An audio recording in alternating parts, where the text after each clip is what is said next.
I can't. No, please, no!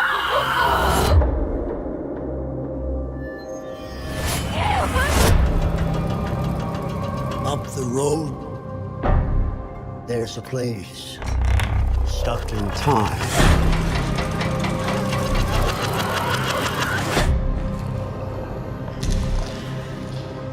What is that? Stuck in time. Every time we die, we find ourselves back here again. Stuck in time. But the night is never the same.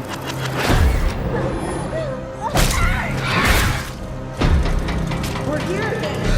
Stuck in time. But the night is never the same. Every night, something new is trying to kill us. We're here again. Something new is trying to kill us. What is that?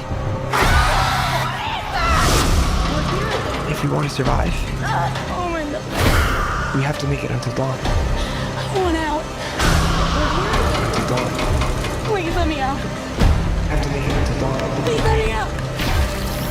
Until dawn. We have to make it until dawn. They're coming!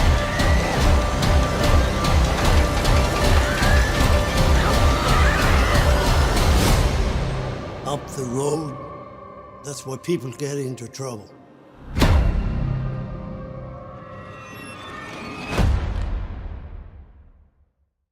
Well, hello, friends and fans. It's beyond awesome to have you guys all back this year.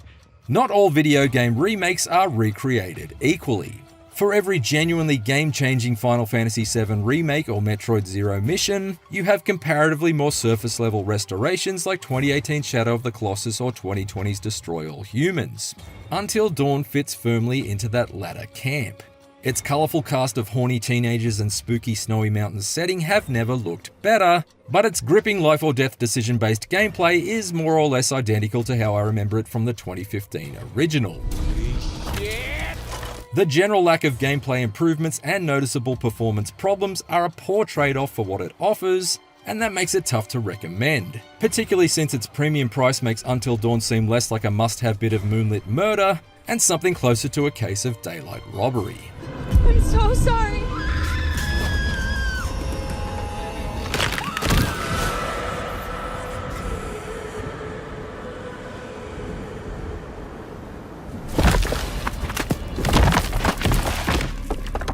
Here's what our reviewer said in her review of the 2015 original. At its best, Until Dawn is a gleefully cheesy homage to horror movies set in a world built by a developer that clearly adores the genre. Although its thrills are tempered by a lack of story cohesion, a robust choice and consequence system, and a keen eye on horror's most ridiculous tropes, makes Until Dawn ultimately worth playing.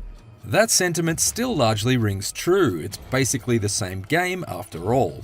While Supermassive's subsequent choose-your-own misadventure horror stories like 2021's House of Ashes and 2022's The Quarry have come close to matching it, Until Dawn still remains the most well-rounded execution of the choice and consequence-heavy formula that the developer has made its own. Its schlock horror story is crammed with entertainingly gory scenarios inspired by the likes of Saw, The Descent, and Poltergeist. And its cast is headlined by strong performances from Hayden Panettiere, Peter Stormare, and Rami Malek, whose characters remain just as engaging today as they were 9 years ago, even in spite of the occasionally cringe-inducing dialogue. Excuse me? Did you say something? Oh, did you not hear me? Was your sluttiness too loud?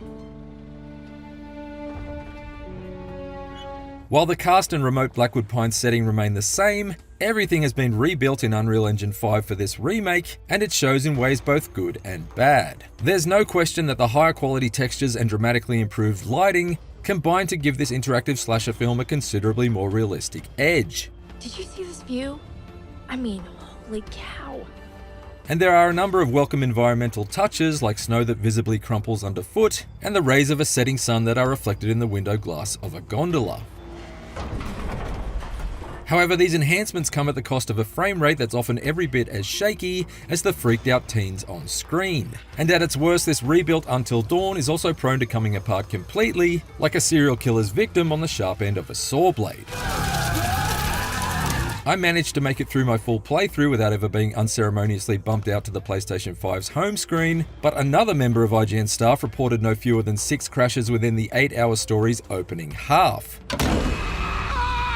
Until Dawn is supposed to be about preventing its cast of characters from meeting a sudden death at the hands of an unspeakably evil presence, not an indecipherable Sony error code. Whereas the original Until Dawn is experienced mostly from fixed camera perspectives, the 2024 version, for the most part, favours an over-the-shoulder third-person view, not unlike the recently released Silent Hill 2 remake. There are definite benefits to this manual camera control system, both in the sense that it allows you to better observe the heightened detail in the creepy environments around you, and also swivel your viewpoint around to identify the small number of new areas to explore off the beaten path, like this car park outside the ski lift station that wasn't there before. However, there's not much of interest to find in this handful of new locations, and I can't help but feel that the new camera system works against the overall cinematic presentation. Until Dawn's consistent close-up chase cam meant it felt less like I was puppeteering the characters in an interactive slasher movie, and more like I was sauntering my way through a survival horror shooter minus the actual combat. It's also a strange choice that developer Ballistic Moon has scrapped the ability to walk faster in this remake. Characters will automatically break into a sprint during QuickTime event-heavy chase sequences, but otherwise there's no longer the option of speeding the exploration of environments up a bit with the press of a button like you could previously. Combine that with a distinctly drunken sluggishness to character movement that sees them stumble a few steps too many in one direction after you've changed to another, and Until Dawn is now slower and clumsier to control than it used to be, which is not exactly ideal when you're trying to herd a group of hapless teenagers towards surviving the many horrors of the night.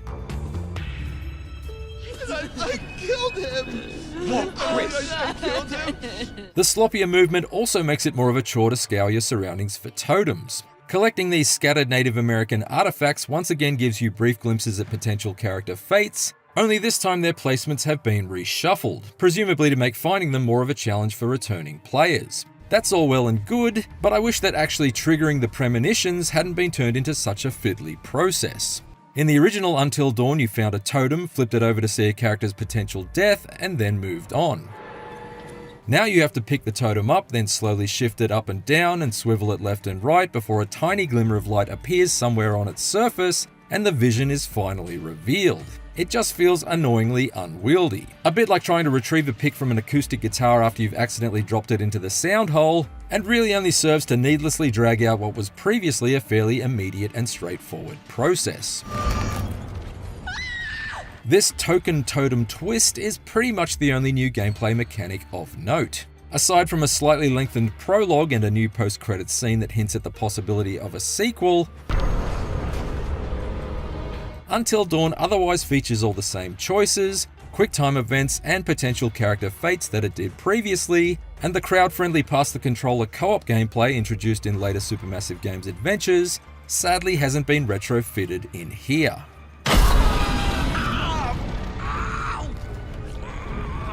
It is slightly more customizable to personal preferences though, so if you find that your hands are too shaky for the don't move sequences, you can just go ahead and disable them from the pause menu, for example. Look at that. Steady as a rock. Yeah, but I shoot with this hand. Overall, however, this Until Dawn remake remains a pretty hard sell given that right next to its listing on the PlayStation Store is the PlayStation 4 version, which still looks sharp and runs at a smooth 60 frames per second on the PlayStation 5 at only a fraction of the cost. The new Until Dawn costs over 4 times as much as the original, at least here in Australia, and there's no upgrade path for existing owners of the PS4 version, like there has been previously with other first-party Sony games like the PS5 ports of Horizon Zero Dawn and The Last of Us Part 2. To be fair, those were technically remasters rather than remakes, and The Last of Us Part 1 is a remake that also had no upgrade path from the PS3 or PS4 remastered versions, but I'd argue that the improvements to Until Dawn are so superficial that it feels much closer to a remaster than a remake anyway. You guys gonna make out now? Oh my god, totally. We're so gonna make out.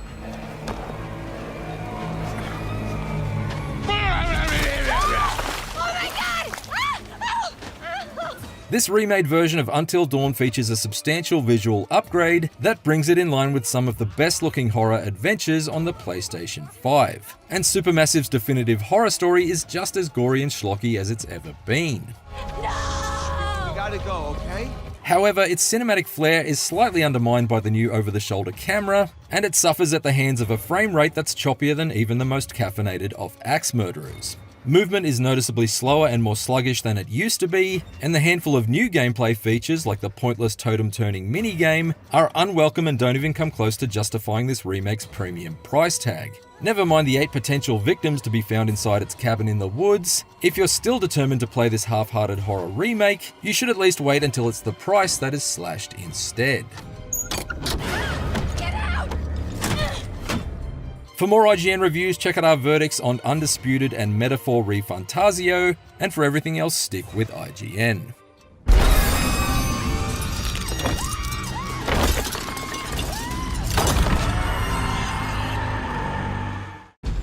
We gotta find a way out of here.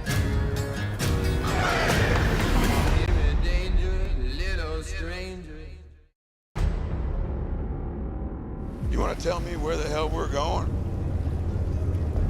Manhattan. Jesus Christ.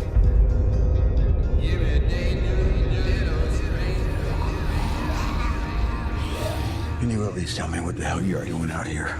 A few weeks back, I got raided. They took your kid.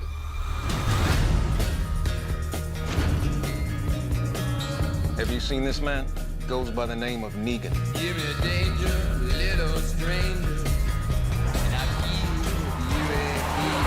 How do I figure into this, Maggie? The man who's got her show. You know him. You need me. There's nothing left alive. Negan is on the island. We need to go. You don't know us. We don't know you. You get on the island, but you don't get off. Cohan, he makes sure of that. It's the real reason we're here. So you want to get to the cycle? That we can help you with.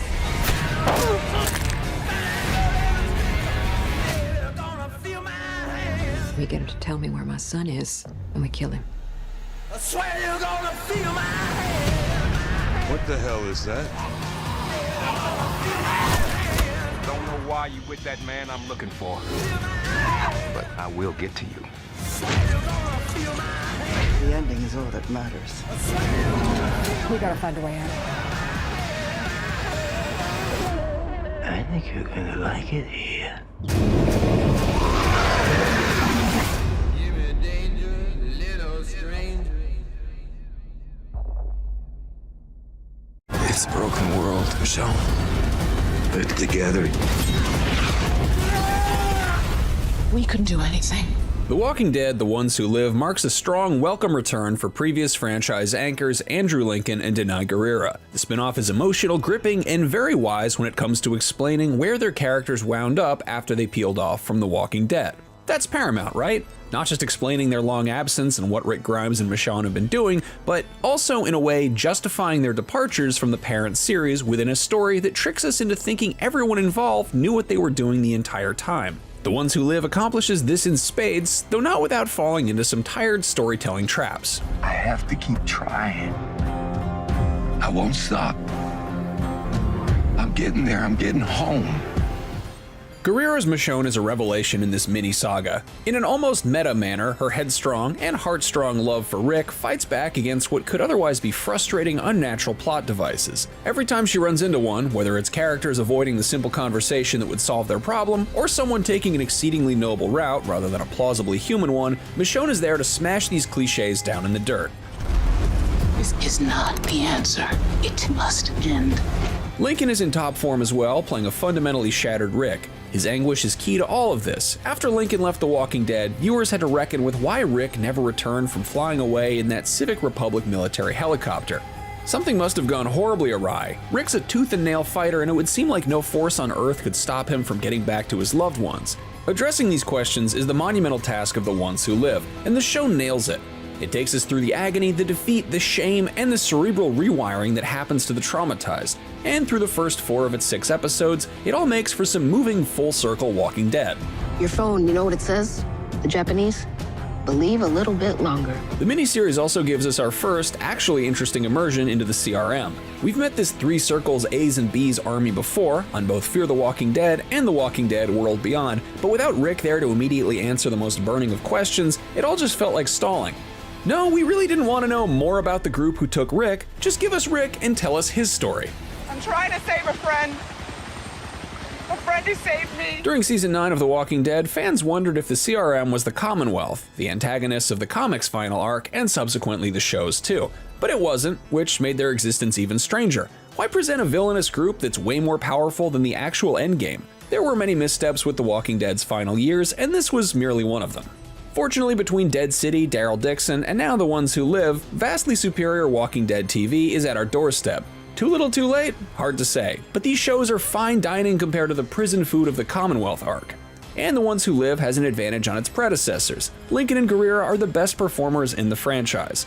On top of that, their characters have the one love story that remains. Their fates are tied to the hope that these dystopian series rely on to rise above excessive bleakness. It doesn't matter when you checked out of The Walking Dead, because you did, numbers don't lie. The Ones Who Live is worth the brief return to the fold. It's been so long. The credits on The Ones Who Live signal a more in-house, hands-on approach and the desire to get this one right. Scott Gimple, the former Walking Dead boss who now oversees the entire franchise for AMC, is back in the showrunner's chair with a main story he crafted with Guerrera. After advancing their kinetic style with the middle episodes of Hawkeye, British directing duo Bert and Bertie managed to open up the world of The Ones Who Live in a powerful way, tracking the characters across long stretches of time while still managing to maintain heart and emotional integrity. They direct the first 2 episodes, which are very much a here's what you missed block. A difficult task, but the stories that unfold within are stunning. The Ones Who Live is a love story, and it never forgets that. I lost someone years ago. Now I'm looking for him. There's a frustratingly long list of information this spoiler-free review can't divulge, but what you'll find in The Ones Who Live are 2 people waging a war to get back to one another. And after most of the physical dangers are met head-on, emotional hurdles remain. There's a timeout that you wish a lot of other shows would attempt with characters who aren't on the same page. Amid the grandeur of the CRM and its plans for the world, there's a unique theme about what comes next for humanity. What do we do after everything falls apart? It's about making small stories important within a movement obsessed with the big picture. You don't get to choose for the world. You don't get to choose for me. Rounding out the cast are Craig Tate, Leslie Ann Brandt, Terry O'Quinn, and of course, a returning Pollyanna McIntosh, while Matthew August Jeffers provides a pivotal part of Michonne's journey. They're all important in varying ways, making it even more irritating to look back at most of The Walking Dead's final years and all the new characters who retreated into an indistinguishable blah after their initial moments in the spotlight.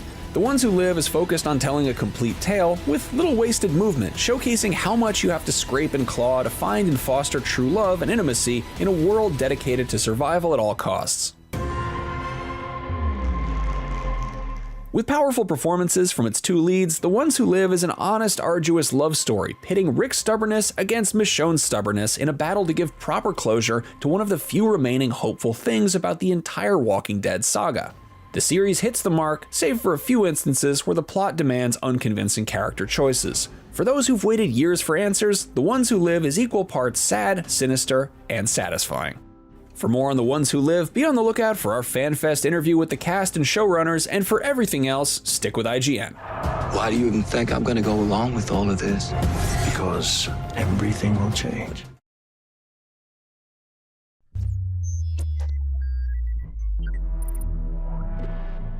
When designing character of Jan, we really wanted to create the everyman type of character. We felt this way it would be more easy for people to relate to him, understand his backstory and the choices that he has made in the past and the choices that shaped him. Was this path just a random sequence of events? It was crucial for Jan's past to have these points of regrets, because from these points we can branch into drastically different scenarios of how his life could turn out only if he had made some different choices.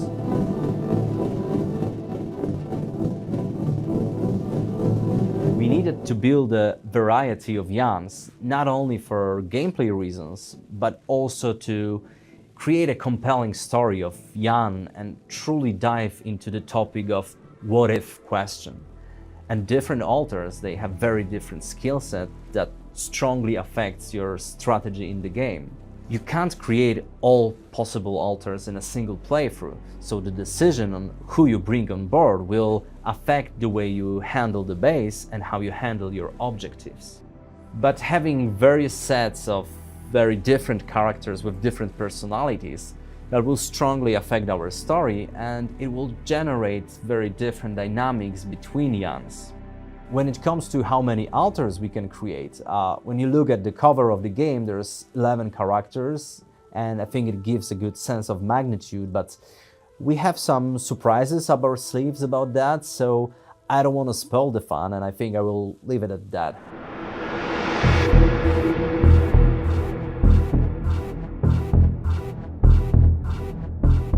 We decided to start with the technician because in many ways he is a polar opposite to the main Jan, and he is more competent in some things, while at the same time he can be quite flawed in the others. But what's interesting about him is he keeps challenging our Jan. That's why he's so useful at a very early stage of the game when we are onboarding the player with the whole idea of engaging in the relationship with your alters. Jan and the technician, they branched out quite early in their life paths.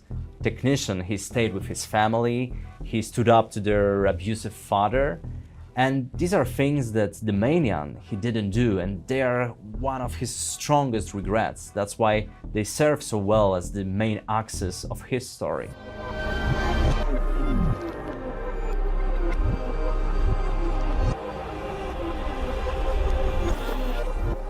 From the point of branching between Jans, their lives can go into very different directions. It's like this butterfly effect, where changing one little decision can affect your entire life and in the end make you a different person.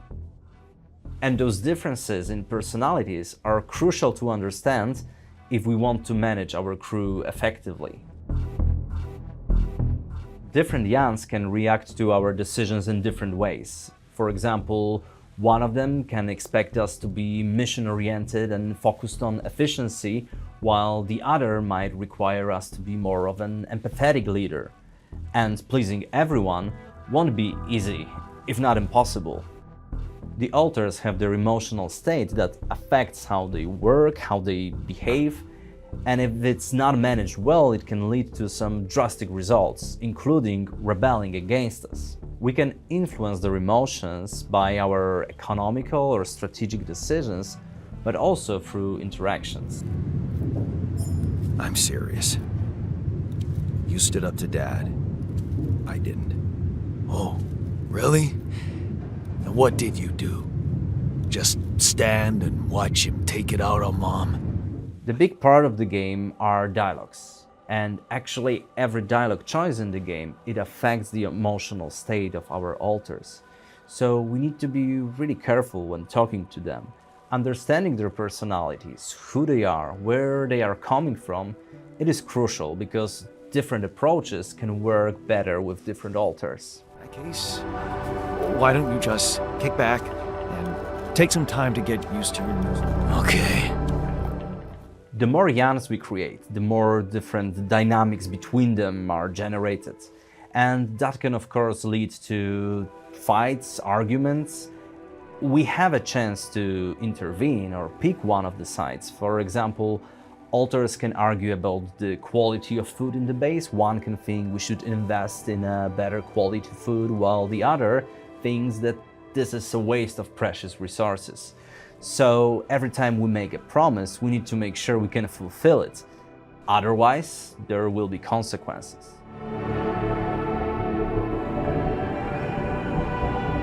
The relationship between Jans is always about what we have in common, but also what makes us different. And that can lead to both emerging conflicts, but also it can help us in resolving them. So no matter how far different Jans are from each other on the branches of the tree of life, there's always something we share, there's always something we have in common. It just sometimes it will require us to do a little bit more digging in order to find this common ground. It worked! You did it! We're gonna live! Let's get one thing straight. I did what you created me for. With Jans, you can expect the unexpected. Like, we put a lot of effort to create these multi-layered characters that you will uncover piece by piece. And at first, when you learn the life path of one of the Jans, you feel like you understand that character just by knowing what he went through. But then you go deeper and deeper, and you are uncovering different surprises in not just his outlook of things, but also how he behaves, how he interacts with us, how he interacts with other alters. I do have my favorite alter, although it's a bit like picking your favorite child, but it's the scientist. I hope the others didn't hear it. That doesn't sound super simple to me. Don't you worry your pretty head about it.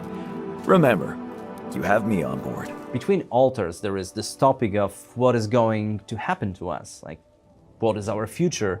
Do we even have a future? And the closer we get to actually going back home, this question will be raising more and more tension inside the base.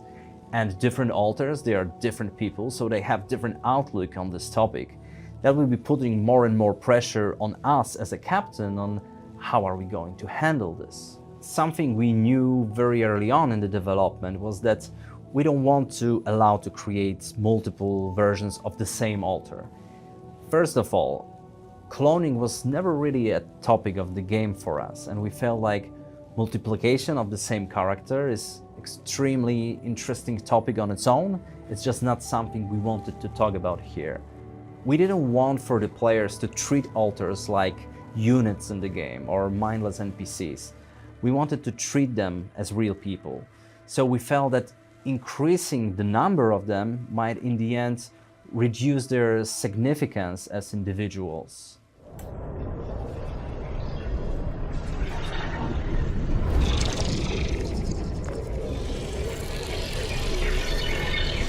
What's going on?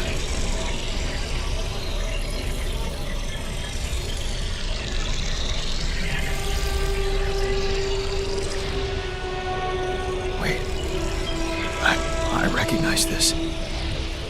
I think the biggest surprises about the alters, they lie in their backstories and the storylines, the situations they can generate. So we really can't wait for the players to start unraveling it all and also start making their own decisions about the shape of their crew, who they're gonna bring on board, in what order, and ultimately what decisions are they going to make about the alters, but also about the fate of the main Jan.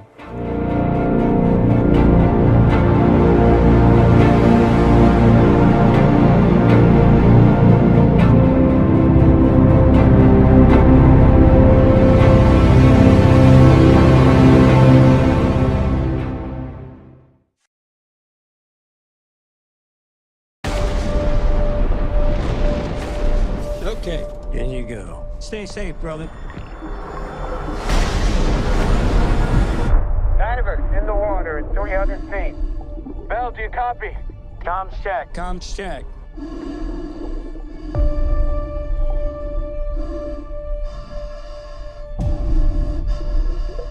Slow your breathing down for me, okay? You're pushing too hard. Copy. On the job now. Keep your focus where it needs to be. Diver 1. Begin equalization. Try one of my magic.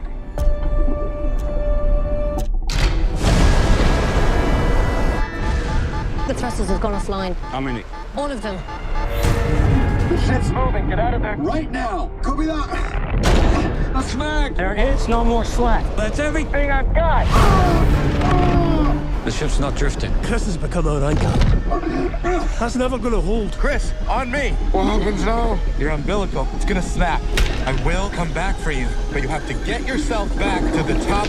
I can't rescue you if I can't find you. Understand? Just make sure I'm alright though.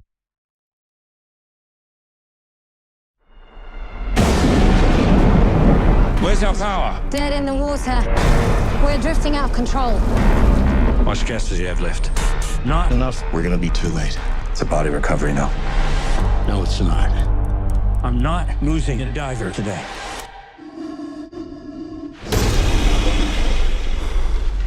Duncan! Dave!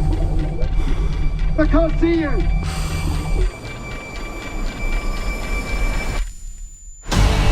I got an idea. We'll have to take control of the ship manually. If we make a mistake, we put the entire ship at risk. Come on! This isn't working! You can do this, buddy. I'm with you! Incoming swell. Brace for impact. Now! Now!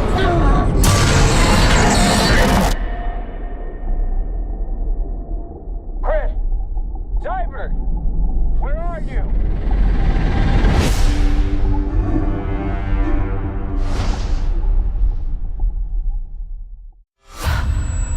I've spent years building the life I thought I wanted, but there's something inside of me, something that I can't explain, and I'm afraid I can't control. I don't understand anything that's happening to me. This power goes way back in your family. Do all the Mayfairs have gifts? You're just beginning to see the world behind the world. If you open your mind, you can be transformed. There are some who will lie to you. Evil comes in many forms. We're bound together. I'm yours to command. Your gift is the strongest thing I've ever felt. The darkness is in her. I fear for us all. You're special. Can you feel it? For the first time in my life, I know exactly who I am.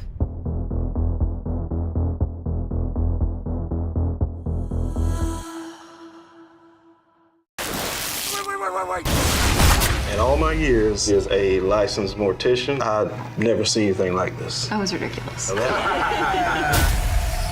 I'm Osgood Perkins. I wrote and directed the upcoming motion picture called The Monkey. I am here with Theo James, one of the stars, and we're here with Matt and Heather, professional morticians. We're going to take a look at some clips from The Monkey, featuring some of the wild death sequences that we have.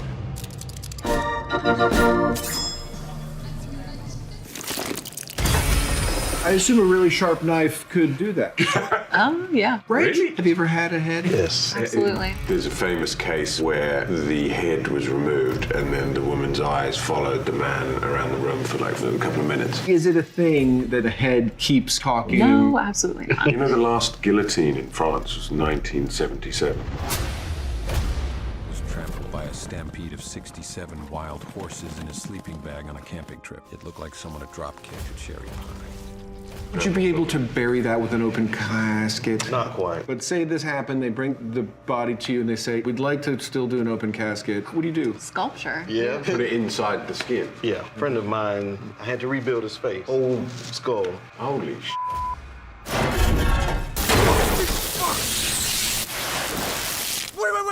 Wait. That was ridiculous. So you've seen people dead as a result of electrocution? And what does it normally look like? Coloration and limbs. Yeah. If you have direct contact with electrical current, you might have a hand blow open or something like that. Current goes through, it's got to come out somewhere. Well, so it's kind of. I've never seen a body part detach personally. Because of electricity. Doesn't mean it can't be true. I was expecting a drowning case. You're welcome, surprise.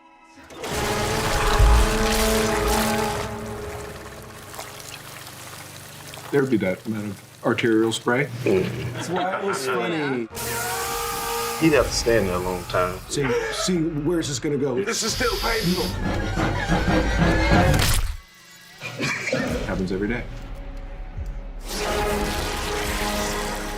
That would be a really spot-on rupture. Yeah. So technically possible.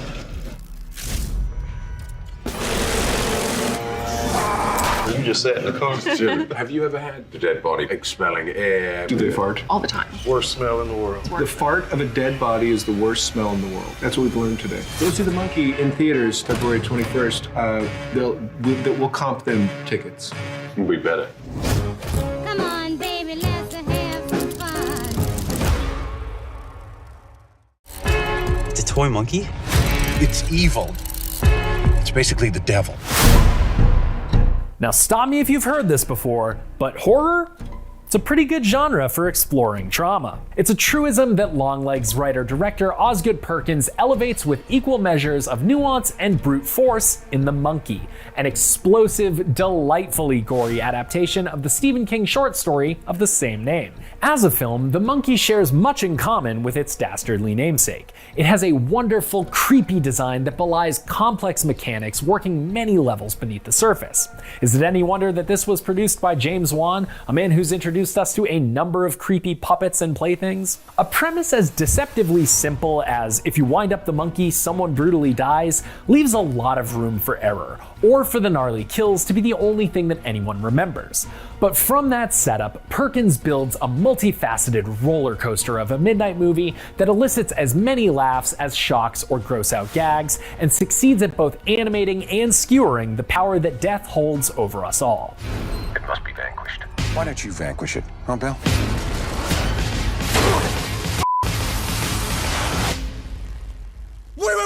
Wait. One of the hallmarks of King's horror and why it's so rich and resonant for so many people is how he juxtaposes dark subject matter with wholesome iconography. The dynamic invites examination of how and how often darkness and light coexist in everyday life.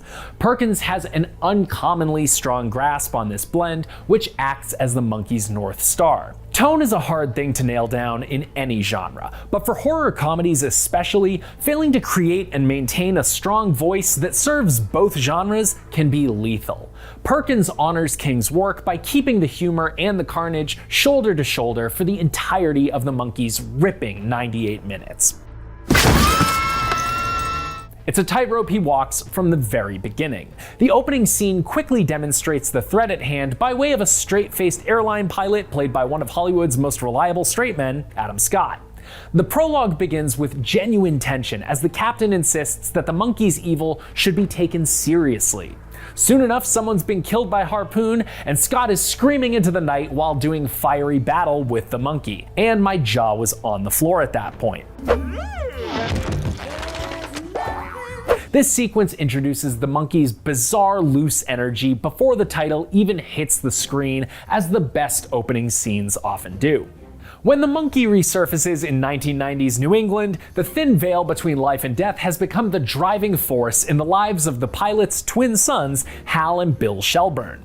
Hal is sensitive and quiet. Bill's a bully who really owns the fact that he's 2 minutes older than his brother. They're not exactly close, but both share a deep love for their vivacious mother Lois. Tatiana Maslany leaves a strong impression in the role. Lois's laid-back, frank outlook on life and death gives the boys a common framework for understanding the calamity brought about by the toy monkey they inherited from dear old dad. But it's not enough to keep them in each other's lives as they grow up and the torch of the dual role passes from Christian Convery to the gentleman's Theo James. The movie stumbles just a little through this transition. Neither Shelburne sibling is an especially deep character, with each serving more as a stand-in for different ways of relating to death, but James does provide Hal and Bill with real vulnerability that kept me invested in their quest to get that dang monkey to stop killing people. Hal's difficulty opening up to people and strained relationship with his son Petey shoulder the monkey's more gentle embrace of death and its costs, leaving the more anarchic and crunchy observations to Bill. Bill is by far the more showy of the two roles and the source of James's most entertaining scenes. Perkins supports the character's deadpan paranoia and arrested development with a Superman-inspired costume choice that is still making me laugh. It's an on-the-nose touch to remind both the character and the audience of just how damaging it can be to lose multiple loved ones to the whims of a cursed miniature percussionist. The monkey's centerpiece kills, heralded by calliope music that works like the Jaws theme, are frequent, goopy, and constantly entertaining. Perkins wisely doesn't bog the monkey down with much lore about the toy's origins or its bloodlust, instead letting its deeds speak for themselves. All this graphic mayhem gives the filmmaker ample opportunity to paint his sets with viscera and send body parts flying to all corners of the screen. But Perkins also demonstrates an excellent command of tone throughout these gruesome deaths, and they aren't all punchlines. While some of the kills are played squarely for laughs, a few are truly wrenching and effective reminders of the human stakes of the story.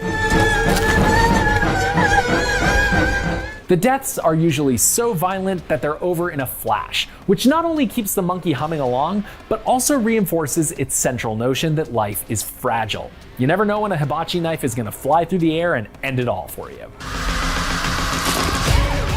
Perkins keeps the fun going between these creative kills by populating the monkey with a bevy of colorful side characters who keep the movie's absurdist tone at the forefront. Ricky, the town burnout, a roving gang of girls who bully young Hal, a bafflingly stoner-coated priest, they all get standout moments.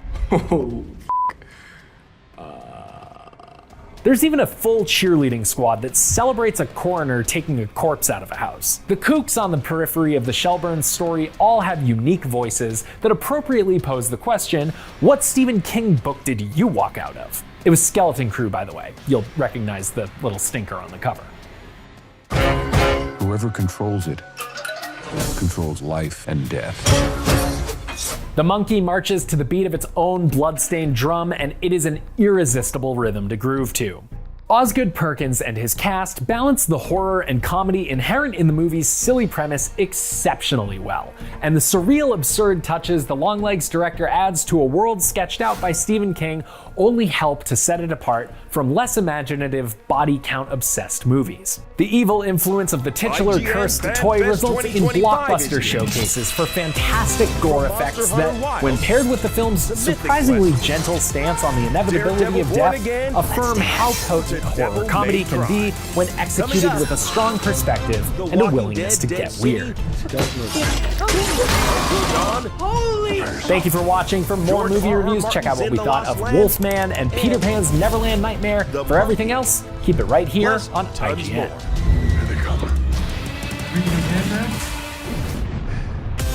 Yeah, everything's fine. FanFest Day 2 starts right now. Hello, welcome to IGN Fan Fest. I'm your host, David Hatfield. And I'm your other host, Kim Horcher. Get excited because FanFest is here. For the next 4 days, we're bringing out some of the biggest names in video games, movie, TV, and more directly to you, the fans. Why? Because you deserve it. FanFest is going strong all week long, and today we've got brand new looks at some truly horrifying, bone-chilling, gruesome, and gory stuff that's lying in wait. Coming up, we'll make contact with some survivors from The Walking Dead Dead City, and after that, summoning some infamous horror luminaries to talk about the upcoming film The Monkey. Then, later on, we'll take a peek at Until Dawn's jump to the big screen and explore In the Lost Lands, a whole new universe from the mind of George R.R. Martin. All that's coming up today, plus some other spooky surprises lying in wait for unsuspecting viewers.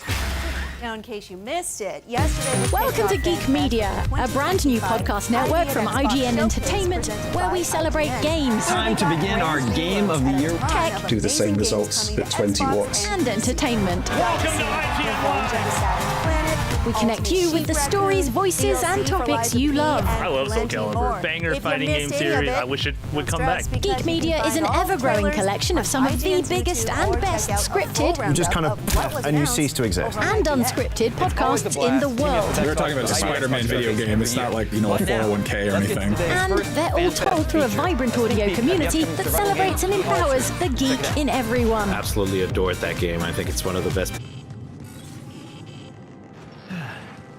Honestly, have you got any idea what you're doing? Go right. Stop helping him.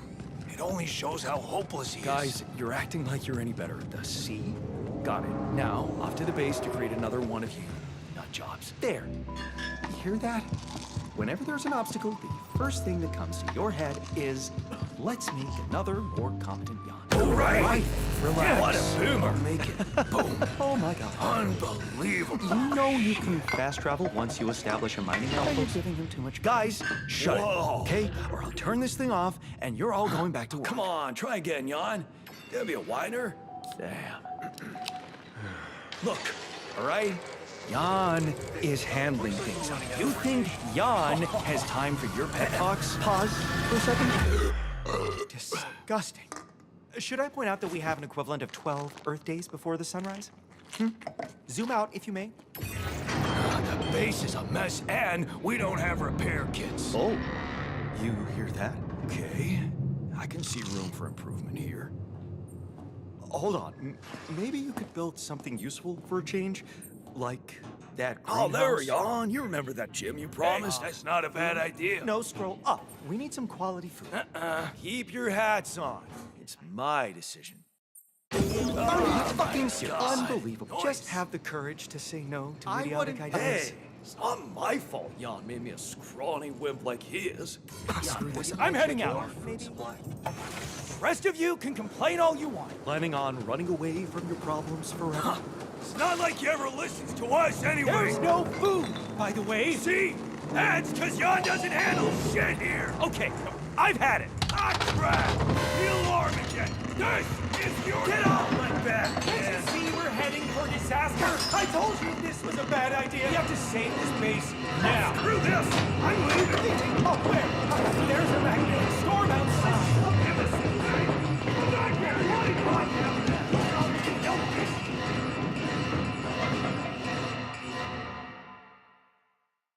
Yeah. Hey, you only treat us like human beings when you need us. Human beings, You're all practically me. I feel objectified.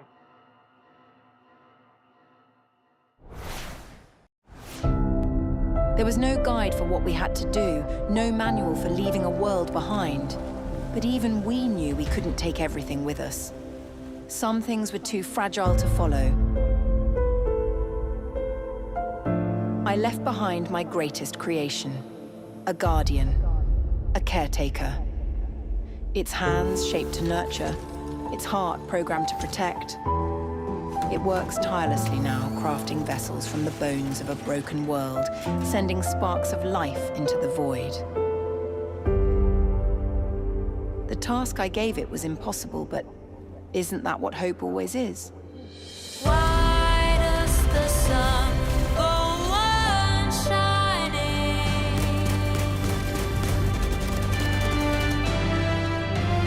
Why does the sea rush to shore? And oh, they know it's the end of the world.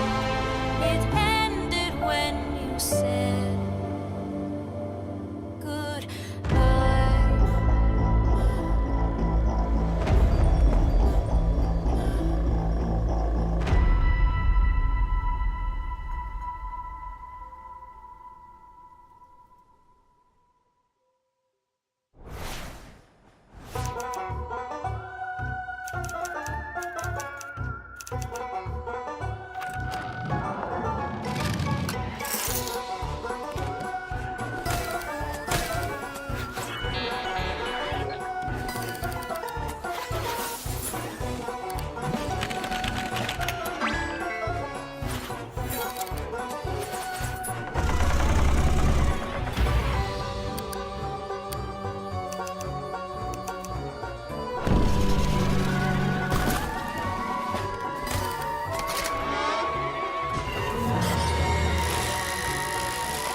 I'm Damon Hatfield, and IGN Fan Fest continues with our week-long coverage of some of the biggest video games, movies, and TV shows, and more.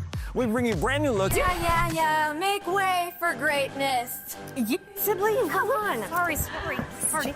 No, I'm sorry. Hi, Sibley Skulls here from Wow Women of Wrestling, taking over for Damon in his sudden, mysterious absence. I don't know what happened. IGN Fan Fest is here, and it's looking a really solid lineup, right? We've got it going on. I gotta ask you, Goldie, you're first. Of all the properties that are going down, what do you want to see most of? Well, let me tell you something here, Sibley. There are so many electrifying, mystifying, galvanizing interviews that it'd be a crime for me to pick just one to be excited for. But I will say, AMC has really been stirring the pot and cooking up something fierce with Mayfair Witches. And I'll be damned if you or me or anyone else sweeps on this one. I think you mean sleeps. What? I'll be damned if anyone sleeps on this one. You heard what I said.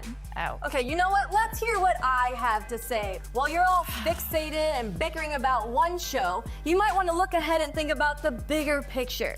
We've got games, we've got exclusive, never-before-seen clips from sensational shows like Devil May Cry, Side Quest, The Beginning After the End, and so much more. That's what I care about. That's what the people want. And Candy Crush always gives the people what they want. I'm gonna take it back. Thank you. It's definitely just the beginning for us right here at IGN Fan Fest. Things are heating up, and wow, Women of Wrestling will be with you every step of the way.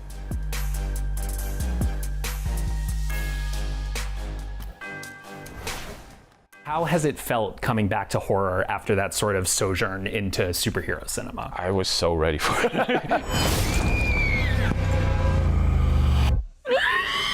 This April, Until Dawn is rising off of PlayStation consoles and into movie theaters everywhere, but the adaptation is going into the dark without a flashlight, telling an all-new story that fans of the game are very curious about. So I'm going to try to get them some answers right now. Here with me today are director David F. Sandberg and co-writer Gary Dauberman. Welcome, gentlemen. Thank you for joining us. Thanks for having us. The movie version of Until Dawn is telling its own story. It's going its own way. Where did that discussion start? Well, it happened before me. I thought it was a great idea to do because, the movie or the game is already a movie. It's the most cinematic game that I've played, the closest thing to a movie. So it felt like doing the exact same thing would be just cutting out 8 hours of stuff and condensing it into a movie and removing the interactive stuff, and that wouldn't have been as interesting to me. But you can talk about how it came to be. Yeah, it was a quick decision because it was I didn't want it to feel as if you're watching someone else play the game. We all know what it's like to sit on a couch where someone else has a controller and you're like, man, I just want them to die so they can hand the controller to me. You know what I mean? I didn't want that. I didn't want that experience, the audience that had that experience in the theater. And it was really about, okay, so if we're not going to do that, we still want to be true to the spirit of the game, and how can we really explore the story further and push it further and expand the mythology, make the game part of a larger narrative. So that's kind of was the idea, not to completely push it aside and just go do our own thing. It was really to start building a world and building a sort of an Until Dawn universe. There's more Until Dawn rather than the same Until That's right. Dawn. Yeah. Yes. Another thing that I really appreciate about the look that we've gotten at the movie so far is this sort of jumping around from genre to genre. First of all, what is your favorite genre that you hit in the movie, for each of you maybe? And then which is one that you didn't get to that you wish you had? Yeah, that's a good one. I think for me, the favorite part is sort of there's, I guess you could say, a body horror section in it. I guess that's going for there. That's my favorite. I don't want to give away at what happens in it, but the found footage was really fun too. And I was kind of surprised how much I liked sort of the slasher element, because I've never been the biggest fan of slasher movies. I enjoy them, but they're not my favorite horror subgenre. But creating that was really fun, and I felt like, I want to do more slasher stuff. That we didn't get to, I don't know.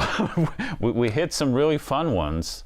I think it would have been cool to do a sci-fi horror, something like that would have been really, really cool. Yes, that's true. Yeah, but we saved something for the next time. But and I echo the body horror.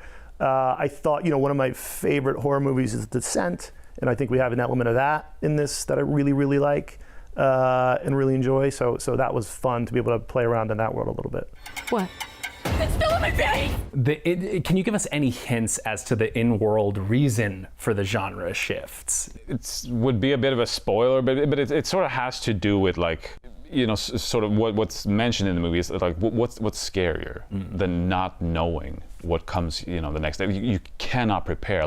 Maybe you're dealing with the slasher villain one day, okay, we know how to deal with that, but then the next day it's like a supernatural movie, and all those rules you just learned just go out the window.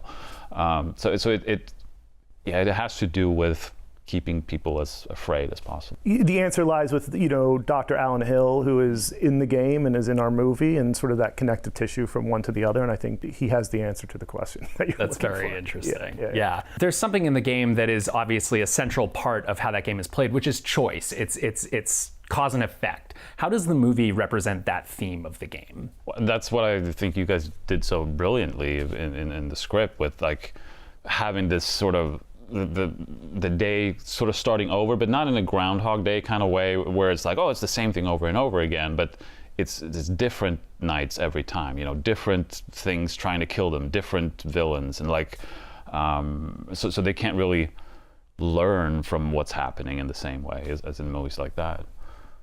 Yeah, I think the choice, you know, it's really about the character dynamics too, which is such a big part of the game, about how, you know, it's like shifting perspectives of shifting POVs from one character to the other, and how they view one another depending on how they react to a different situation. I think that's, you know, inherent to all stories, but I think that's a major element for Until Dawn. Looking at what we didn't want to do, like a you know, sort of a repetition Groundhog Day pattern. I thought about how games have evolved too and become sort of this open world sandbox where it's not, you know, your enemies are also learning how you move and all that stuff in games now. So it's I wanted to bring that element from video games into this movie as well. I want to know what each of your relationship is to horror in video games. Do you have like a favorite horror video game that you've played, or like something that immediately comes to mind when you think of that? The Resident Evil games are great. I mean, I don't play a ton of video games, but I find horror video games in particular are often scarier to me than horror movies. I guess it's because you're in charge and it's not as much, you know, music sort of telling you what's about to come and things like that. But yeah, no, I've loved the Resident Evil games, Outlast, and of course Until Dawn. You know. Yeah, it's hard not to say. You know, Resident Evil, certainly. You know, Dead Space, Alien Isolation, I enjoyed. You know, there's been a couple ones that have come out this past year that I really, you know, if you want to call the Alan Wake, you know, that, sure. Yeah, of course, right. There's been a lot of great horror in video games for, you know, forever, really. But you two have obviously, this is not your first collaboration. You worked together on Annabelle Creation. Yep. How was it kind of re-teaming for this movie? Did you have a shorthand that you were able to work from out of that experience? Yeah, I mean, Annabelle Creation has been one of my best filmmaking experience so far. Like the movie turned out great, and it was just a great shoot. So I've been like wanting to get back to that feeling, you know. And it's like, so when Gary reached out with this, like, yes, let's do it, you know. Yeah, I think there is a shorthand, and you know, we brought along a lot of the same people back from Creation that we just, you know, we know and love, know they can execute, just have full confidence in. So there's not a lot of like, oh man, I hope this person's, you know, okay to work with. Like, we know everybody's great, and it's fun, you know. Yeah. Obviously, you got your start in horror, obviously shorts on YouTube and adapting that into Lights Out back in 2016. You've been in Shazam world for a long time until now. How has it felt coming back to horror after that sort of sojourn into superhero cinema? I was so ready for it. Yeah, no, I've been like, I wanted to do a horror movie already after the first Shazam, but there was no time. You know, we had to go into the second one. And then after Shazam 2, I was like, well, I have to do horror. But then it was that kind of thing, well, what horror do I want to do? Like a slasher or supernatural or whatever. And then Gary came along with this idea and was like, this is perfect because I get to do all of it, you know? So it couldn't have been like a more perfect project to do after that. And it's a little different from the horror I've done before too, because we do explore all of these, and I also get to do a lot more sort of practical effects, which I was dying to do after, like, I don't hate visual effects in any way, but like after 2 superhero movies, it's like, I just want to do something where it's in camera, you cut it together, and you have a movie. You don't have to wait half a year to see like, oh, what'll it look like, you know? And it was just so fun. It's always been a dream of like having these, like all these prosthetics and fake bodies you can do whatever you want with. And like, we have like blood cannons and things like that with like compressed air, just shooting people with blood in the face, and you know. Not a lot of compressed blood cannons on Shazam. We had to cut them all out. They were like, put green blood in. I'm like, what are you talking about? If we want to survive, we have to make it Until Dawn. Thank you guys so much for joining us. Until Dawn comes out on April 25th in theaters everywhere. Do not miss it. We have plenty more FanFest for you coming up. Don't go anywhere. FanFest is presented by War Robots Frontiers. Pre-register now for an exclusive reward.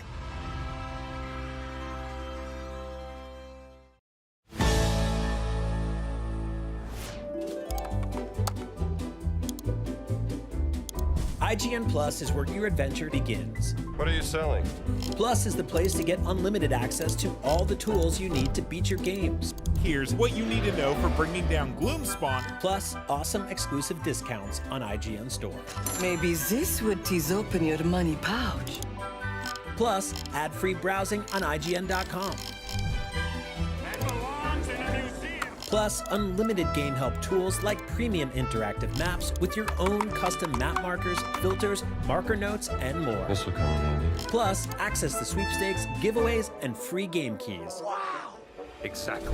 Want more? Head to IGN.com/plus and start your adventure today.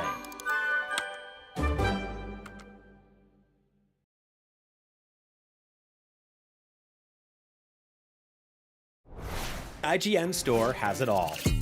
From clothes and collectibles to vinyl records, accessories, model kits, and action figures from the biggest and best franchises like The Legend of Zelda, Star Wars, Fallout, Dungeons & Dragons, and more. Whatever your pop culture passion, you're guaranteed to find something you love.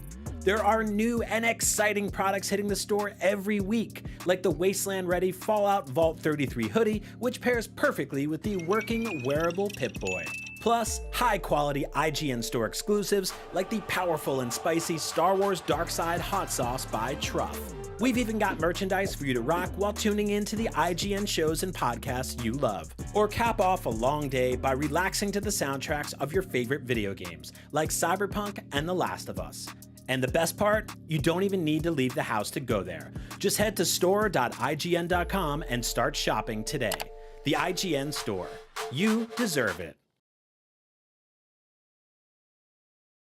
That was Until Dawn, and you won't have to wait until long to watch it because it's coming to theaters on April 25th.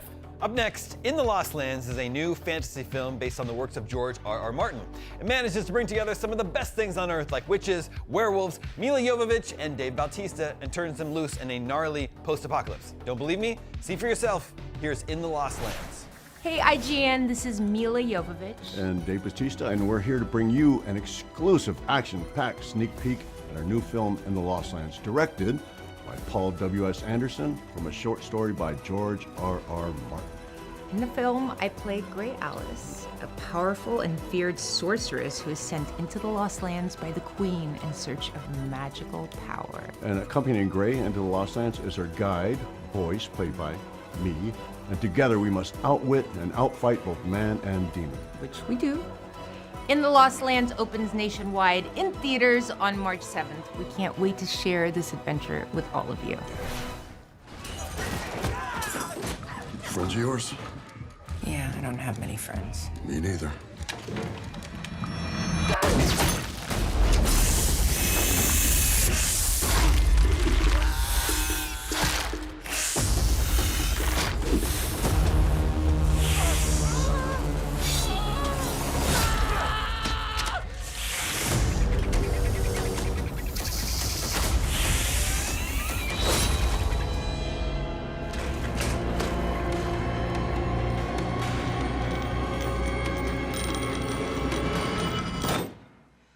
Find them.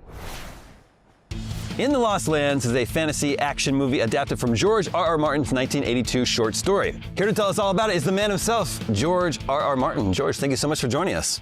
No, my pleasure. I'm glad to be here. So, can you explain a little bit about what In the Lost Lands is about? It's a epic fantasy, I guess you could call it, even a dark fantasy, because there are elements in it about that are horror, scary stuff, I hope. And it derives from, as you said, a short story that I published in 1982, when I was considerably younger than I am now. Weren't we all? I was writing a lot of short stories then in the earlier part of my career. Now I, of course, am most famous for writing these gigantic books that take decades to do and are thousands of pages. But I began with shorter stuff, and In the Lost Lands was one of those. Original anthology called Amazons 2, and reprinted various places since as Dreamsongs. And now it's coming to the big screen. So director Paul W.S. Anderson and Mila Jovovich are a strong pairing going all the way back to Resident Evil. What did they bring to this adaptation as collaborators? Well, of course, the visuals. I mean, I've been known to do screenplays and movies and TV shows in recent years, but certainly not in 1982. So you have to translate words on the screen to words on the page to a look on the screen. And, Paul is an amazing director, amazing visuals, his effects. You really are plunged into another world. And Mila is sensational as Grey Alice. And so you feel the characters are coming alive. It stars Mila Jovovich. Can you tell us about her character?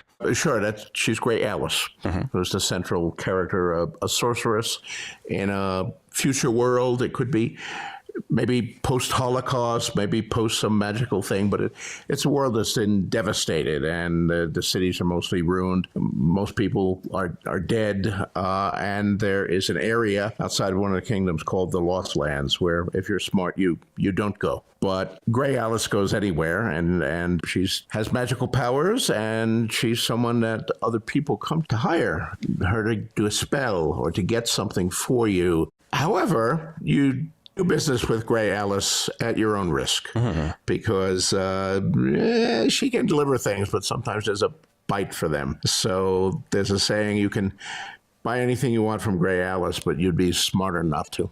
We also obviously worked on Elden Ring. We're big fans of Elden Ring here at IGN. We named it Game of the Year in 2022. Do you have a favorite character that you created for the game?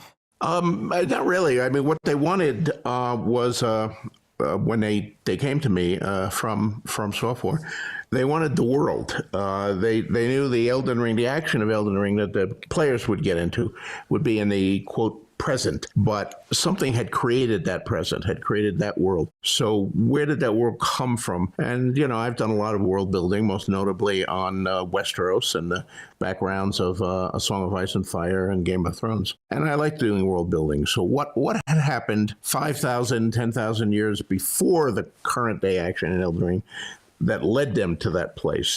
Was everything that you wrote used in the game, or is there more material that could be used in future installments? Yeah, I think there's, especially when you're world building, there's always more that you actually see on the screen. And, that's true of any of these big epic fantasies. I mean, you look at Tolkien, and there are hundreds of pages of past history before you get to even the era of The Hobbit, and, dozens of kings and wars and things like that. And Tolkien was, of course, the great genius. So all of modern fantasy is really in his shadow. And he did that the way no previous writer had ever done it before. I mean, you got hundreds of pages of background and appendices, made it seem very real, like a real history book. If you look at some of the fantasists who came before him, even great ones, it would always begin with, once upon a time there was a kingdom, and there was the king, and he had a beautiful daughter, and then there was a prince from another land. Half the time they didn't even have names. It was like, then the king said, and that could be very effective, but a whole different feel. That's the kind of the fairy tale feel, as opposed to post-Tolkien. I think it's the history book feel, the fantastic history book. Would you be interested in coming back for a sequel to Elden Ring if you're asked? Well, I can't say too much about it, but there is some talk about making a movie out of Elden Ring. So we'll see if that comes to pass, and what the extent of my involvement was. I don't know. I'm a few years behind with my latest book, so that also limits the amount of things that I can do. When I wrote In the Lost Lands and created Grey Alice, she was intended to be a series character. There were a lot of series of fantasy going on about, Conan the Barbarian, many stories about him, Fafhrd and the Grey Mouser, Fritz Leiber, same thing. So I created Grey Alice thinking I could write a series of stories about her. And you still could, because, it's an interesting world. It's written in short story, so it's not as detailed as some of the other worlds I created, but you could write more short stories about her, even novels, even screenplays. But we'll see. Is this movie a hit? Do they want more stories about Grey Alice? That's for something to be decided down the road. You never know. Well, this is IGN Fan Fest. We know you're a big Fantastic Four fan growing up. Are you looking forward to the new MCU movie? I'm interested in seeing it, certainly, because I am a Marvel fan, and Fantastic Four published some of my letters. So I'll certainly see it. I don't know. I'm a little worried. There have been, what, 3 previous Fantastic Four movies, or 4? Maybe 4, yeah. 4 would be right. If you count the Roger Corman one. Roger Corman one, right. The Fantastic Four in the comics was period. It came out in 1961. They were like the first people in space.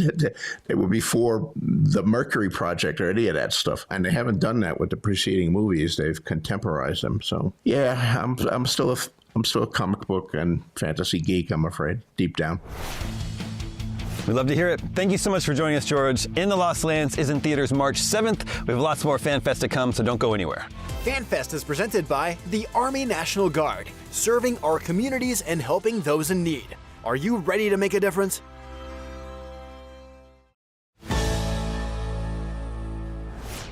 The average Cinefix movie list features nearly 100 different films and approximately 25 minutes worth of wall-to-wall deep dive analysis.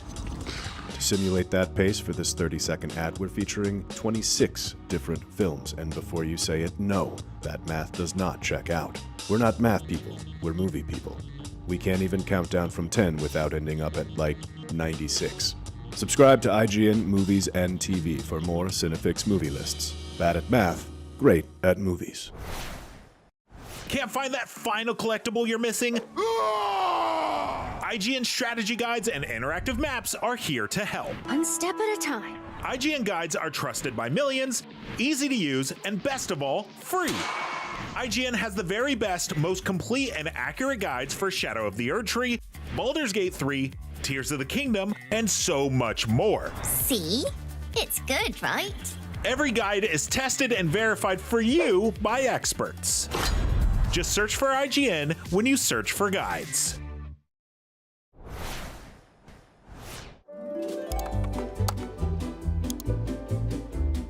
IGN Plus is where your adventure begins. What are you selling? Plus is the place to get unlimited access to all the tools you need to beat your games. Here's what you need to know for bringing down Gloomspawn. Plus awesome exclusive discounts on IGN Store. Maybe this would tease open your money pouch. Plus ad-free browsing on IGN.com. Plus, unlimited game help tools like premium interactive maps with your own custom map markers, filters, marker notes, and more. This will come in handy. Plus, access to sweepstakes, giveaways, and free game keys. Wow! Exactly. Want more? Head to IGN.com/plus and start your adventure today.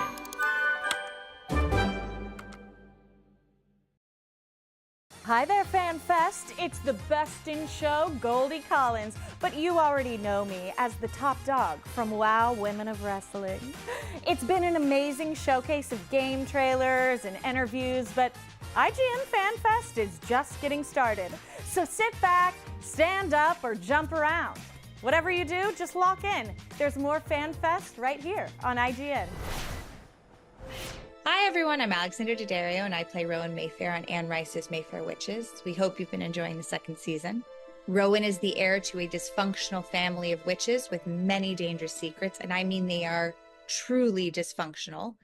She gave birth to her former lover, Lasher, played by the incredible Jack Houston, and is doing everything in her power to protect her storied family. We meet more of the Mayfair lineage in Scotland and learn more about the deep and dark secrets of this sinister family. And my character embraces her witchy powers and tries to uncover the truth. This season, we return to Anne Rice's beloved New Orleans and also filmed in Ireland, which served as Scotland. We had the most incredible time filming in both places.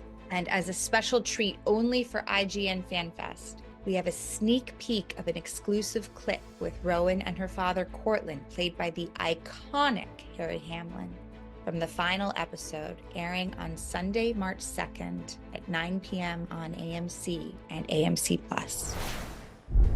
Oh, I figured you'd be here near him, and I found some coffee. They're still in there. So, how does it feel you're Lasher married to someone else? Doesn't change anything between us. You know, Ian's lot is not going to just let him go. You're going to have a battle on your hands.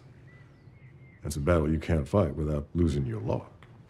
I mean, why go through the trouble of stitching Lark? Why not just kill me? If they wanted to, they could have found a way already. Well, you must be valuable to them. Thank you. Yeah, Julian wants me here, but he wants me helpless. Did you talk to Ian about him or about what happens next? I gather that Lass's children are expected quickly, and there's going to be some kind of blessing. That's all I could get out of him. Do you think Ian's been in the Victrola telling Julian everything? Well, I think I'd know if he had.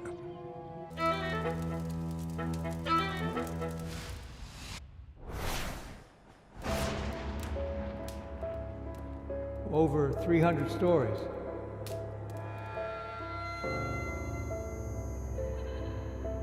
Shady sign. Killer capital USA.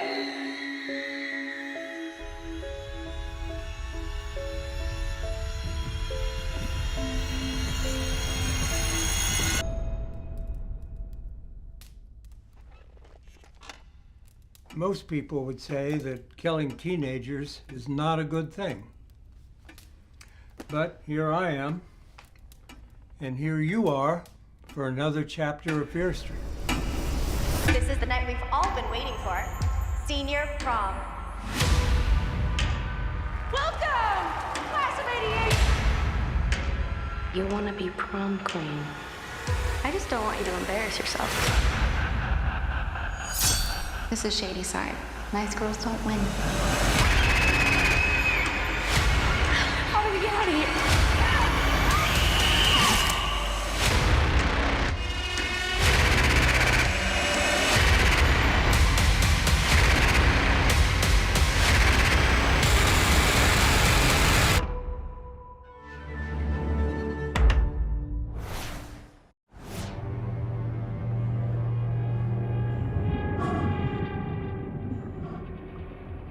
Chris, the ship's moving. Get out of there now.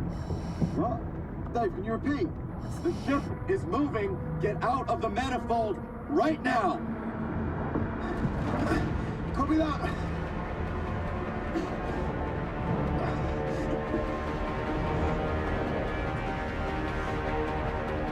Warning.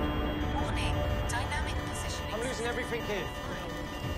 Where's our power? Dead in the water. Cap, we're drifting out of control. Abort. Abort. We have a runoff. Give the divers as much umbilical as possible, Doctor. Chris, our umbilicals are over the manifold. We've got to use them to climb to the top.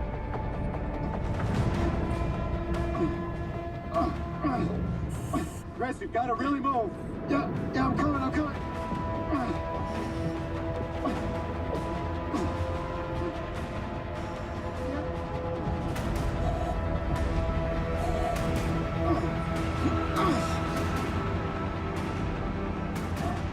Divers, where are you?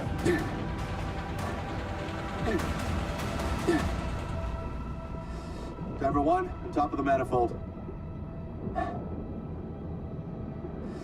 Bell, I don't have eyes on you.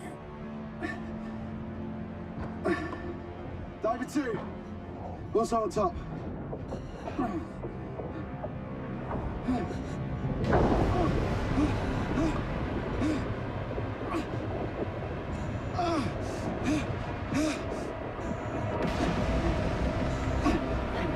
My umbilical snag!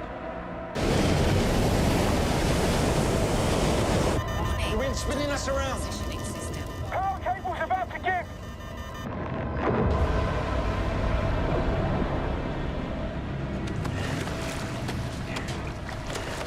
Dive control. There's no umbilical left in the belt. That's everything I've got.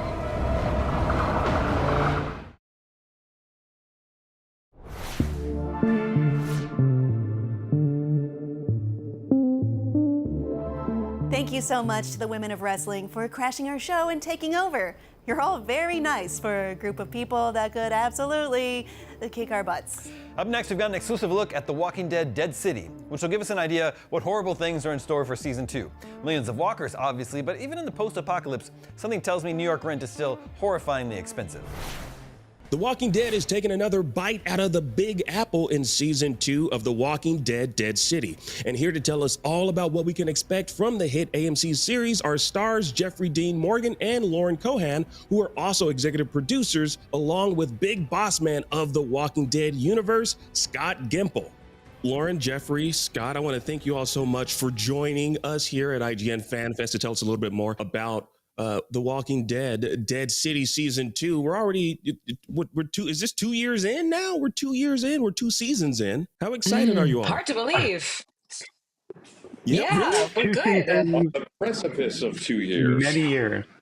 I'm glad we're returning to the Big Apple. I want to start with you, Lauren. You know, coming off of the back of season 1, you know, we see Maggie reunite with her son Herschel, you know, going into season 2. Can you describe to us, like, what's the mental state like Maggie's in as things kind of pick up going into season 2? Like, where do we find her? Sadly, not everything, because it is the Walking Dead universe. Sadly, not everything is quite as rosy as it could be or seems, or one would hope.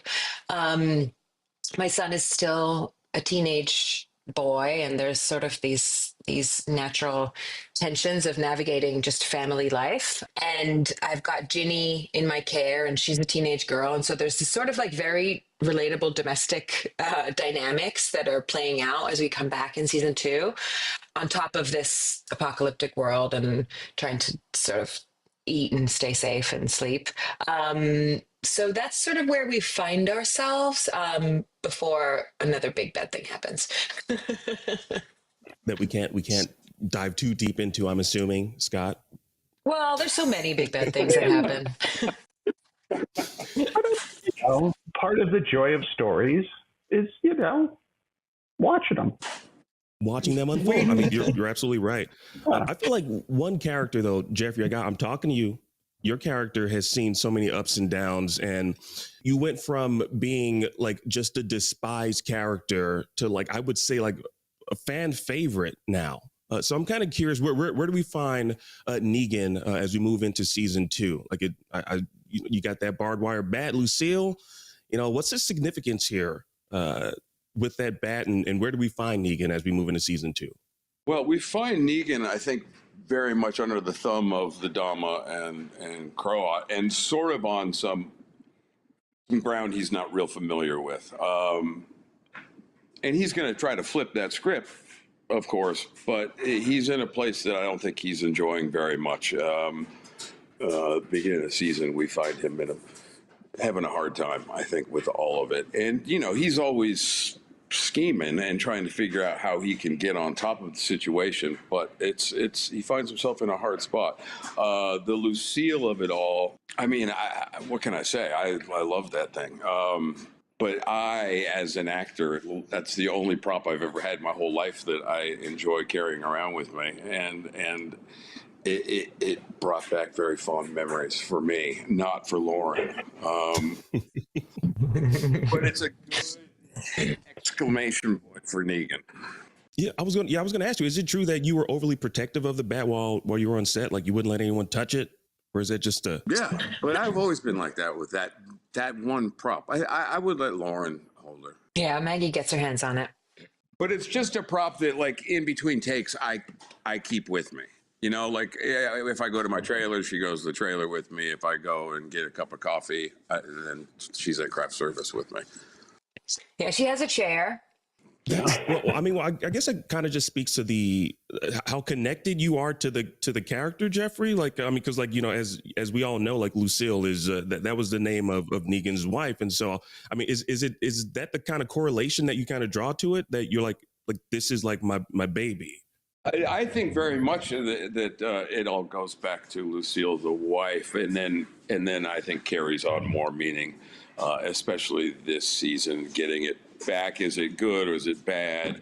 Negan's going to have a love-hate relationship because that's what he's having in real life with kind of everything right now, and the bat is another thing that he as much as Jeffrey likes it, Negan may or may not have a hard time with her at times.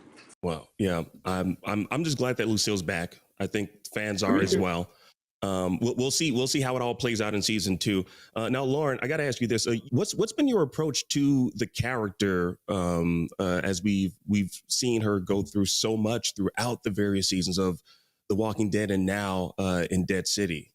It's such an unprecedented length of time in a certain kind of subject matter and with one singular character. You know, luckily we've been blessed to have writing that refreshes us each year, that takes us on new challenges with our character. For a long time in The Walking Dead, you know, we got to see characters interact, but we were serving often like 5 storylines. And in Dead City, we go deeper and deeper and deeper into fewer lanes.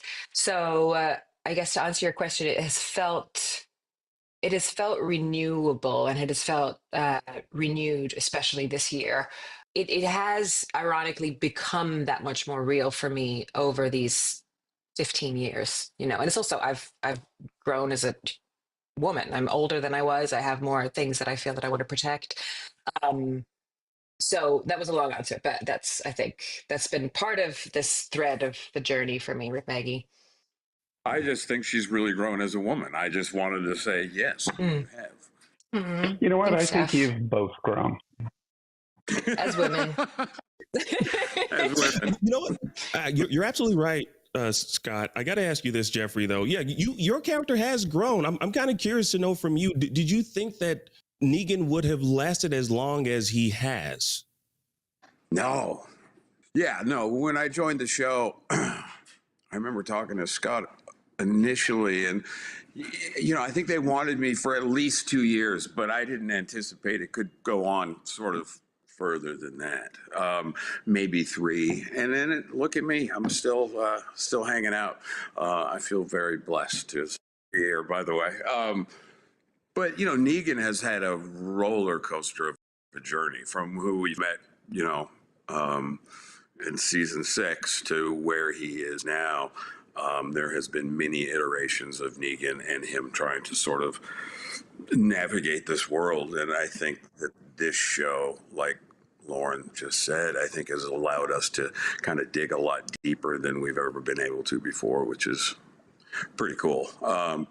That being said, this year was rough on Negan, and we'll see how he comes out of it. Yeah, well, I'm glad you're still with us. Negan is still with us. You know, yeah. I mean, as a longtime Supernatural fan, I just like seeing your face on my TV. So, thank you, much appreciated. Thank you. Jeffrey, you and Lauren, you're both executive producing as well. Lauren, you're stepping behind the camera as well. You directed an episode or 2. Mm-hmm. What was that experience just like? one. Okay. Oh my God. Tell us about it. Awesome. I cannot even, I'll try to put it into words. It was my favorite episode in our season before I knew that it was the one I would be directing. It's one of the biggest VFX episodes the Walking Dead universe has ever accomplished. Yeah, it was so challenging because it wasn't an episode that Maggie wasn't in. You know, I was in almost the entire episode, but it was great. It was, for a first time directing experience, I felt like I got conditioned in the deep end, and I came out just ready to do more, but very, very tired. She was awesome. I can attest to it. She was really, really good. Now, Scott, I got to ask you this. You know, by the end of season 1, it seems as though, you know, Negan is left with no choice but to return to his old ways. But my immediate assumption is he's not going to be the main antagonist for season 2. Could you tell us, like, what's the driving force for the conflict in season 2? Like, who are the like maybe some of the new characters that we might see that might emerge? I think there is no single big bad. There's a lot of shifting as far as the power rankings this season. It isn't all antagonistic. It's a little more complex like that. It's a little more political. It's a little more, and then it can get kind of physical. You know, you have characters, or rather actors, like Kim Coates, who is a character. I don't know, hero, villain, jester. I have no idea sometimes. I arrived on set. He took me by the arm, and I had one of the most surreal conversations in the world. The dude is an entertainer. He's awesome. I can't wait for people to see how he interacts with these characters we have in front of us. So, do you think you could reveal to us when can we expect to see season 2 of Dead City? 5425. 425. I was trying to be clever. It's a locker combination. Yeah, baby. And your swimming kit is inside, as well as a DVD of season 2 of Dead City. Yeah, May 4th, baby. Yes, May 4th. Y'all heard it here first on IGN Fan Fest, May 4th. May the 4th be with you. Oh, you did that on purpose then. Okay. It does seem that way, doesn't it? Now that we know when we can expect it, is it possible for us to get like a sneak peek of some sort? Because like I want to see what we're in store for. It's amazing that you ask, because we just happen to have the opening minutes of the first episode of season 2 of Dead City for your viewing pleasure.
Jeffrey, Lauren, Scott, thank you so much for spending some time with me here at IGN Fan Fest to tell us a little bit more about The Walking Dead, Dead City. And now we finally know when we can expect it. May 4th. I'm so excited. Yeah. Thank you all so much. You bet. Thank you. This is so nice. Thank you for this. And there you have it. Well, you can watch The Walking Dead, Dead City only on AMC and look forward to the season 2 premiere on May 4th. Keep it locked right here as IGN continues with more FanFest.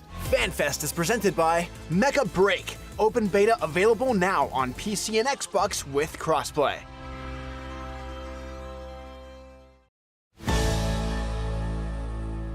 The Cinefix Top 100.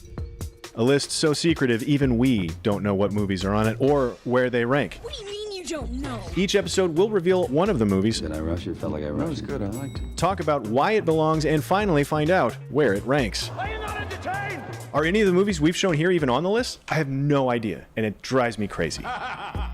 Join us as we find out on Cinefix, IGN, and wherever you get your podcasts. Why so serious?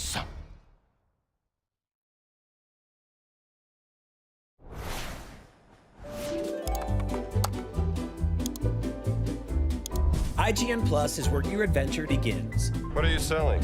Plus is the place to get unlimited access to all the tools you need to beat your games.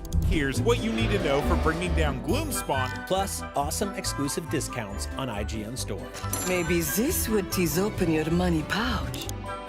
Plus, ad-free browsing on IGN.com.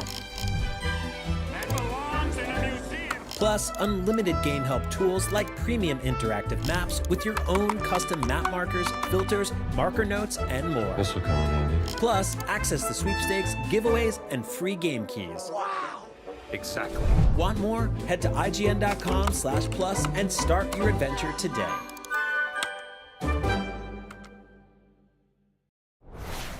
Can't find that final collectible you're missing? IGN strategy guides and interactive maps are here to help. One step at a time. IGN guides are trusted by millions, easy to use, and best of all, free. IGN has the very best, most complete and accurate guides for Shadow of the Erdtree, Baldur's Gate 3, Tears of the Kingdom, and so much more. See? It's good, right? Every guide is tested and verified for you by experts. Just search for IGN when you search for guides. Shout out to the cast of The Walking Dead: Dead City. We're gonna keep the party going for you horror fans out there with a very special treat. That's because we're closing out today's FanFest stream with some of the biggest names in the business. Here to tell us all about the upcoming horror movie The Monkey are directors Osgood Perkins and James Wan, and also a man who needs no introduction, but we're doing one anyway because we can't believe we're actually saying this. Legendary horror icon and one of the most respected authors on earth, Stephen King. Everybody dies. And that's life. I'll die. And you will both die. And all of your friends and their parents and all of their pets and everybody. Some of us peacefully in our sleep. And some of us horribly, violently, tied up with clothesline and screaming through duct tape over our mouths and all that jazz. And to hell with it. Oh, come on, let's go dancing. You know, the thing is, we can analyze this to and back, but basically, it's just balls to the wall.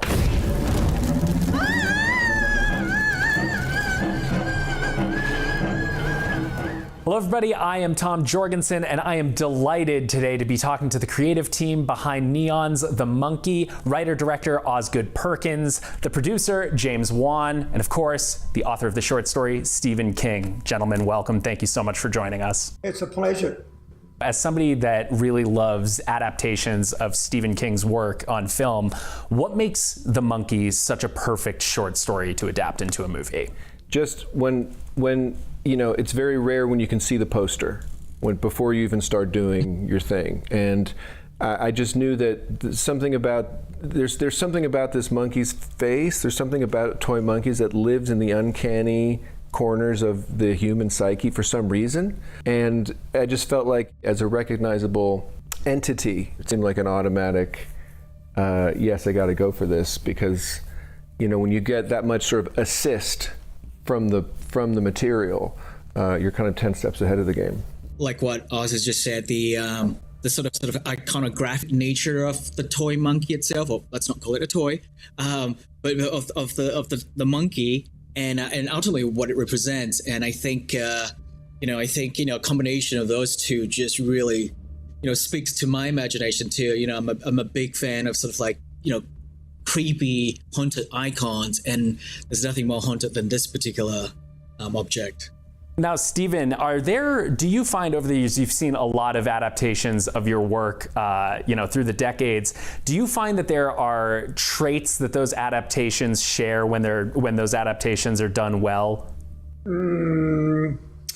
Well, they vary from case to case. There are movies like Shawshank Redemption and The Body, Stand By Me, that are, set in the real world.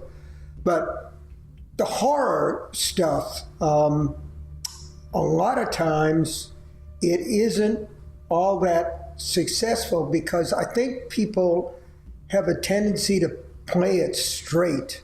And of course, when Oz did the movie, when the monkey like twirls his little sticks and beats on the thing, people die. And the way that he's created the monkey and the way that he shot it, I think, man, there's going to be a lot of nightmares from this movie. And I don't know really how well the toys are going to sell, because it's creepy. It's goddamn creepy. There is no shortage of pretty fantastic gore effects, actually.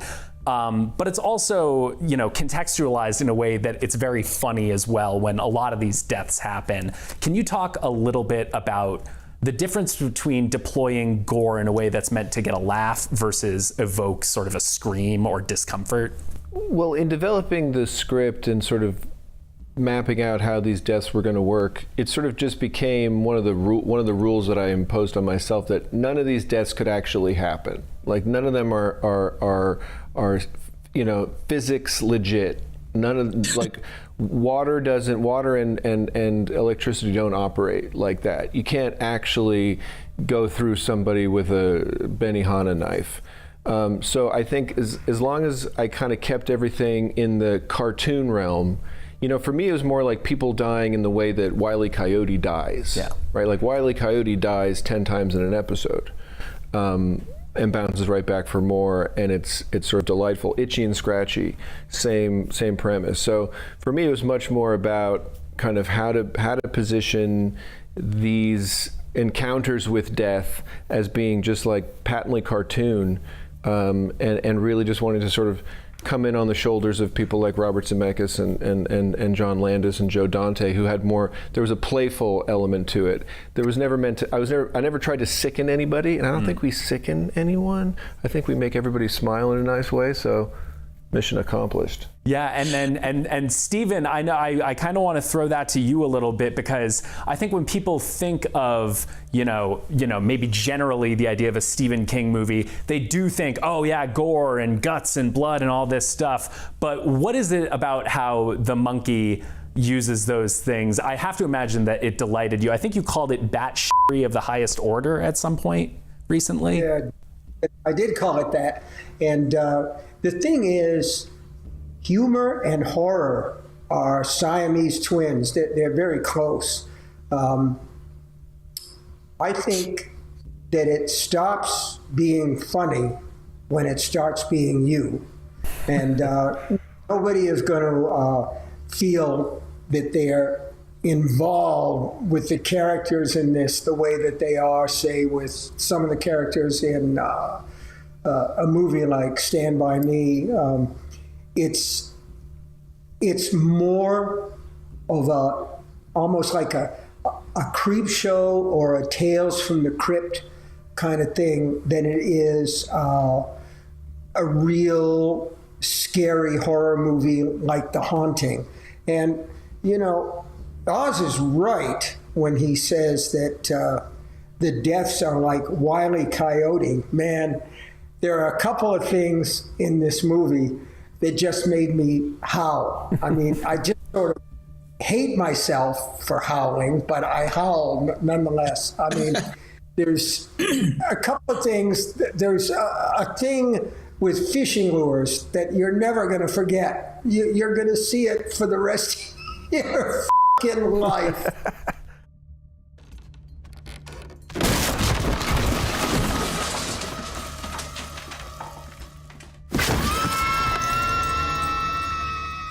The monkey comes in at a pretty blazingly paced, I think it's about 98 minutes or so. It really, really packs a punch. I'm very curious to know what everyone's take is on this sort of ongoing conversation about movie runtimes, especially as it relates to horror films. Does anyone have an opinion on the 90-minute movie being perfect? Yeah, listen, I feel that way sometimes because, as we make movies, we tend to come up with, more plots, more characters than we kind of somehow need. There's something about a really lean, tight genre movie that just plays the best. And I think, I think Sam Raimi said similar thing as well, that, a horror movie has no business being longer than like 84 minutes or something like that. And to some degree, I kind of like agree with that. I think the same thing. I think that the Brutalist, for instance, is a wonderful movie, but you have to take your lunch, you know, and you have to make sure that you go to the bathroom beforehand, because you're going to be sitting there for 3.5 hours. Now, I'm a punk rock fan. I always have been. I like the Ramones, you know. I like a song like, they have a song called Every Time I Eat Vegetables, I Think of You. And, you know, that song goes about 2 minutes and 4 seconds long. It gets in, it does its business, and it gets back out again. And I feel that way about horror movies as well. I think that you get in there and you want to see something that immediately pulls you in, drags you in, and you get nailed to your chair. You don't want to get up. You don't want to go out and have a cigarette. You want to just watch that movie and see what happens next.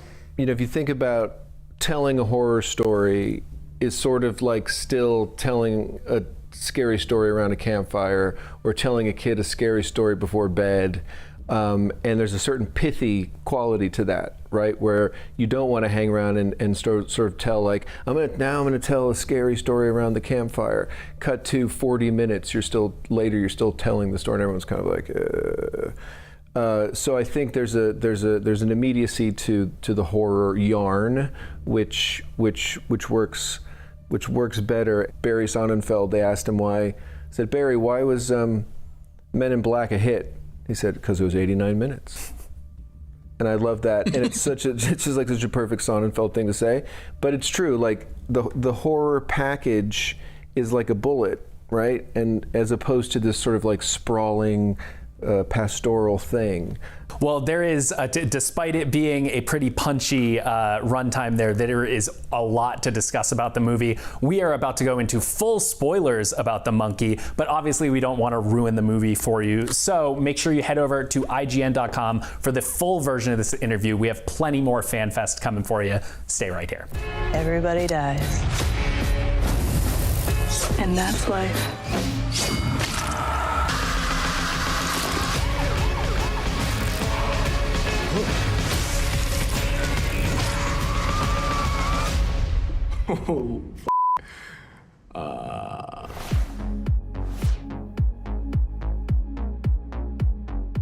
A huge thanks to our friends at Neon for all that monkey business, and to everyone else who made today such a terrifyingly good time. And with that, FanFest Day 2 has come to an end, but there are still 3 more days to go. Join us tomorrow for exclusive looks at Netflix's Devil May Cry and much, much more. That all kicks off at 10 a.m. Pacific time right here on IGN. But if you want to get your hands on something cool right now, head on over to IGN Rewards for a chance to win a ton of cool FanFest stuff, like a Spawn issue #1 inspired resin statue signed by Todd McFarlane, or an Edo Habana World Tour ticket, and even some Day 1 DLC codes for the upcoming game Monster Hunter Wilds. Head to IGN.com/rewards and reward yourself with some amazing stuff today. And remember, if you missed any part of FanFest today, head to IGN.com or IGN's YouTube and get caught up on it all. Thank you all so much for watching IGN FanFest. We'll see you tomorrow. FanFest is presented by War Robots Frontiers. Pre-register now for an exclusive reward.